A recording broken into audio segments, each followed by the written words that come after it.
I ara tornem, com dèiem, a la COP26, però amb accent català. I és que coneixerem dues catalanes que participen a la Cimera del Clima, a Glasgow.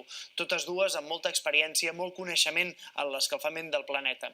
Una amb 7 cimeres a l'esquena i l'altra hi porta els seus alumnes de la Universitat Politècnica. Cori Calero les ha seguit pels passadissos de la Cimera. És aquesta l'última esperança, l'última cimera que pot aconseguir limitar l'escalfament a 1,5 graus? Tots els missatges que ens donen abans d'una COP són missatges esperançadors per il·lusionar la gent. La gran dificultat de tot això és que tot el que s'aprova s'ha d'aprovar per consens, amb la qual cosa costa moltíssim arribar a aquest consens i per això hi ha molta gent que en surt decebuda. L'Olga ha vingut aquí amb els seus alumnes del màster de la UPC de l'assignatura sobre política i mitigació del canvi climàtic. Ha estat a totes les cimeres des de la de París el 2015, així que no poden tenir una millor guia.